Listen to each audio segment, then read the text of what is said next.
Wow, here we are at the forge. It's good to be back. It's good to be here. Over the summer, we met a couple of, we continued worship over the summer at Foundry.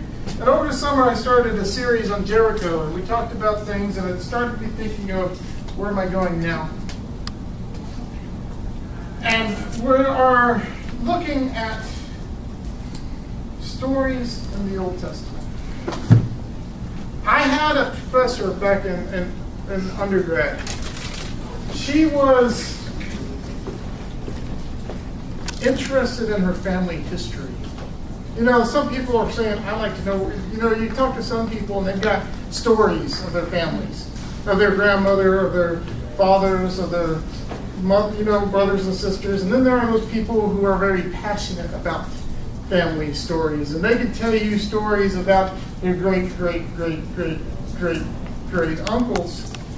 And they can tell you stories about what they did and who they were and how they came to be as a family. We have websites like Ancestry.com. Anybody ever want to go there? Went on there? I went on there once and then I realized you had to pay for it. So I was like... That's how they run commercials. And they're talking about, there's the one that says this green leaf popped up and I clicked on it and I found out that my grandparents were neighbors to the Wright brothers or something like that. It's like, Mine too. really? Awesome! That's what you told me. Awesome. In fairness, the Wright brothers moved around. Yeah, Wright brothers moved around a lot. Maybe they were just Joshua. Yeah. So, yeah, well, whether that's true or not, you know, who knows? But I honestly can't tell you any stories past, my uncles and my aunts. I don't know anything about my grandmother's life. I don't know anything about my dad's family at all, except for the stories that I was in, and interacting with them. But history and where we came from and who we are, that's important stuff. So where I'm going with this is we're starting to talk about the genealogy of Jesus, found in Matthew chapter 1. And in Christian circles, I think we like to sterilize the Bible a little bit. We don't want to read the black marks in our families, right? We don't want to read that Jesus had any black marks in his family lineage. We talked about Rahab this summer, and Rahab was a prostitute, but they don't talk about Rahab as being part of Jesus' lineage. They think that's another Rahab. No, it's the same one. Jesus' family, it's filled with blurs and blobs and issues and mistakes and not wholesome characters, right? I mean, there's a prostitute, there's liars, there's murderers, there's adulterers, there's people who broke every one of the 10 Commandments. Every commandment was broken by somebody in Jesus' family. They were sinners. The only perfect one was Jesus. But there are people in the family tree that we want to talk about. I want to tell you their stories. And we're going to start off in Genesis. Genesis chapter 25. Talk about two brothers who were born on the same day. They're twins. Yes. Jacob and Esau. How many of you have heard the story of Jacob and Esau? All right, so this is a familiar story to us. So we're going to look in there and see what we learn. So we know that Jacob was not a nice guy, and we know Esau was kind of like an idiot. So, and it's interesting to see what we can learn from these guys. So we're going to start off in chapter 25, starting with verse 19. And we're going to jump into their story. We're going to forget about Isaac and Abraham. All we need to know is that Abraham was, the father of Israel, and Isaac was his son, and now we have Isaac's wife, is barren. The Bible's filled with women who are barren. I don't know why, but women who can't have babies suddenly do. And it says, these are the descendants of Isaac, Abraham's son. Abraham was the father of Isaac, and Isaac was 40 years old when he married Rebekah. So single guys in the room, there's hope for us. Yes. Okay. When he married Rebekah, daughter of Bethuel the Aramean of Paddan Aram, sister of Laban the Aramean. Isaac prayed to the Lord for his wife because she was barren. And the Lord granted this prayer. And his wife Rebekah conceived. The children struggled together within her. And she said, if it is to be this way, why do I live? So she went to inquire of the Lord. And the Lord said to her, 2 nations are in your womb, and 2 peoples born of you shall be divided. The one shall be stronger than the other. The elder shall serve the younger. When her time to give birth was at hand, there were twins in her womb. The first came out red. All his body was like a hairy mantle, so they named him Esau. Afterward, his brother came out with his hand gripping Esau's heel. So he was named Jacob. Isaac was 60 years old when she bore them. When the boys grew up, Esau was a skillful hunter, a man of the field, while Jacob was a quiet man living in the tents. Isaac loved Esau because he was fond of game, but Rebekah loved Jacob. Stop right there for a minute. So here's the picture. She's pregnant, and they're fighting in the womb. All right? You heard it? Yes. Anybody got brothers, sisters in this room? Raise your hand. So you know what sibling rivalry is all about, right? I had a sister. We grew up together. And it was just me, my mom, and my sister. And my sister and I, we fought like cats and dogs. We fought like brother and sister.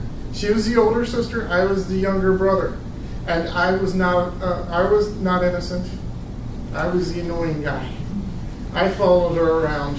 I made her life horrible, miserable. I will admit that. And she went around and did the same thing. We'd have fights to the one point that I actually kicked her over a coffee table. To be fair, she had a steel baseball bat in her hand and was going to hit me upside the head with it, so it was self-defense.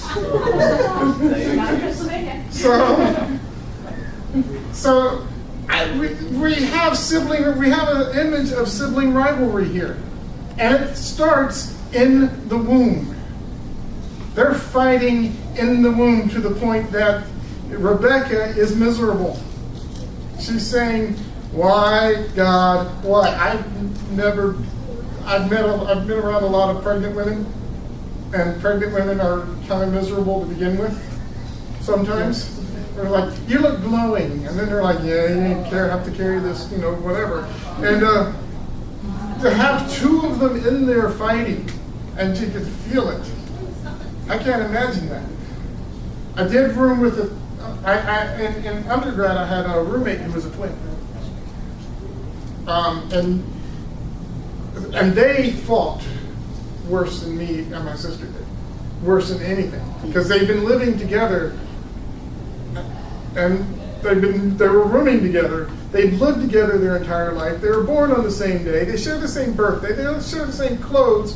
They shared the same room. They shared the same house. They shared the same car. They shared everything together. I don't know what that's like, but I saw in George and Carrie that they were starting to get annoyed with each other.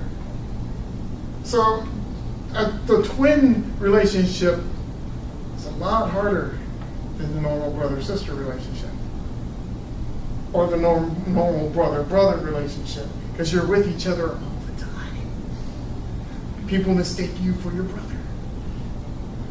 So Jacob and Esau were fighting in the womb, and it was said they were born. Esau was a hairy man, a hairy baby.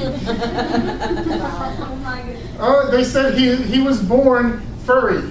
Okay, most babies are born all nice and skin and smooth, but Esau was born hairy. They said he had a mantle of hair. It looks like he was wearing a coat. Okay? Nasty. Sounds nasty. Okay. I love giving you visual images. I love the visual people in the room. If there's anybody that's not visual, I can take off my shirt. Okay, so let's moving on. Esau was born first. He was the older brother. Jacob came out. And when Jacob came out, there was no pause. All right, you had one baby. Oh, there's another one coming. It was like as Esau popped his foot out, there was a hand on his foot. And Jacob was holding on to Esau. Coming out with him. And they called Jacob Jacob because that means he takes by the heel or he supplants. He's going to replace. He's already after Jacob. Jacob's already after Esau's birthright. He's already after what Jacob has legally by birth. Thank you. Jacob's is already after what Esau has by birth. Too bad we can't edit that later. That's all right. But you get the point. Jacob's already after it. Esau is the firstborn. Legally, when Isaac, his daddy, dies, Esau gets twice as much stuff of his dad's property than Jacob does. Simply because he was the first to poke his head out the womb. Not fair. For twins. Not fair at all. You know? And especially for twins. And Jacob's already after it. So the important thing here is to realize this. To realize verse 28 tells you a lot. This is important, guys. Fellas, listen to this. As it says, Isaac loved Esau. This was the boy. This was the man's man. This was the guy who hunted, killed things, cooked it, skinned it, grilled it alive, made it up. He did all the manly stuff. And Isaac loved him. But it says Rebekah loved Jacob. Important moment there to think about. He was a mama's boy. All right? He was a mama's boy. I'm sorry for all you mama's boys out there in the audience. It's all right. It's okay. So that plays a role later on in the story.